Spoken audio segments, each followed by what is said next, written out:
Are you looking for a versatile fall DIY project? Let me walk you through transforming a few simple 2x4s and creating a set of colorful pumpkins that looks fantastic anywhere.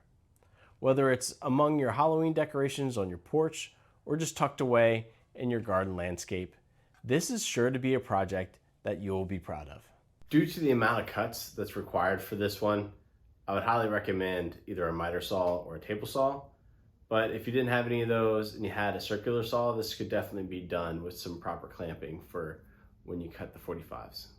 If you're trying to make a profit with these, or you need an exact amount for some reason, be sure to math ahead to figure out what you can do for each board. For the traditional shape, I would say anywhere between 6 to 8 inches works. Maybe 4 to 5 inches for the squatty one, and 10 to 12 inches for the skyscrapers. What does make a difference is the height of the stem. So make sure you cut the centerpiece a few inches taller. Maybe only 1 to 2 inches taller for the smaller ones, 2 to 3 for the mid-range, 3 to 4 for the taller one, or maybe you can mix and match and see what looks best to you. For the tall pumpkin, we need 8 cuts at 12 inches and 1 cut at 16 inches for the stem. The middle pumpkin will take 8 cuts at 8 inches and 1 at 10 for the stem. Small pumpkin, we're going to need 8 cuts at 4 inches and 1 at 7. So next we gotta take 2 boards from each stack, and we're gonna cut a 45 on all 4 corners. The rest of these boards, except for the stems, we'll only get it on 2 sides. All these repetitive steps is where the stop block comes in handy. If you're only making one, then maybe it's not worth the cost, but you can't beat the repeatability for batch work. This is another great part where you can mix up the angles to get different shapes for your pumpkins. Try maybe a 60 degree or a 30 degree, or maybe even something in between. The stems could be cut at a variety of angles as well.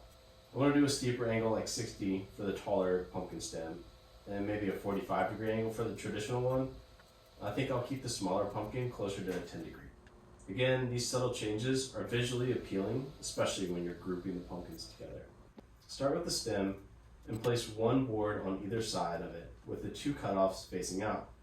Then place a thin layer of glue in between them and add some clamps. Apply a thin layer of glue away from the edge so you don't get any squeeze out. Put 2 more boards on top with the cutouts facing outwards, the last 2 boards that have all 4 corners cut out. Apply a thin layer of glue. Be sure to smear it around a little bit for better coverage. Then flip the pumpkin over and do the same thing on that side. Add some clamps and let the whole pumpkin dry for at least an hour before handling it without the clamps.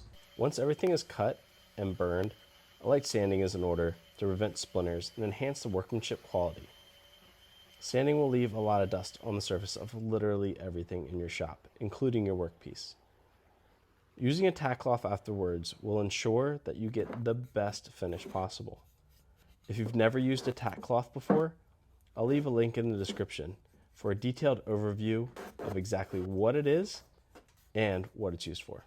The end grain on the board will soak up more paint and stain than the edge and face grain, which in turn makes the whole project look, well, off and blotchy and gross and unprofessional.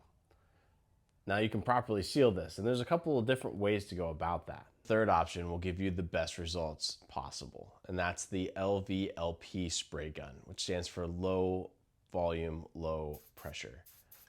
So there's a slight learning curve to this. There's more equipment that you need to have, but if you are serious about putting out finished products, especially if you're gonna try to sell them, this is the way to go. Okay, so next up, we're gonna take some painter's tape, put it around the top of the stems, and then we're gonna put on some stain using a lint-free rag. The shade is not really important here. It's more the contrast that the people will see. So use whatever you have or whatever is on sale.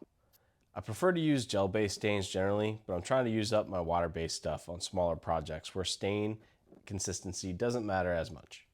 Allow the stain to sit for about 5 to 15 minutes depending on how dark you want it, and then wipe off any extra.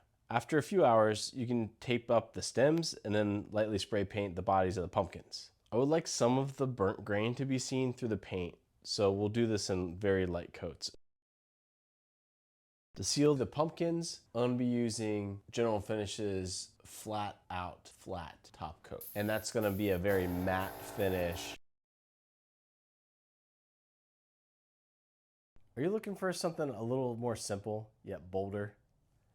Well, this 6x6 pumpkin with ribbon and raffia is probably my favorite project of them all. If this is more up your alley, check out this video right here.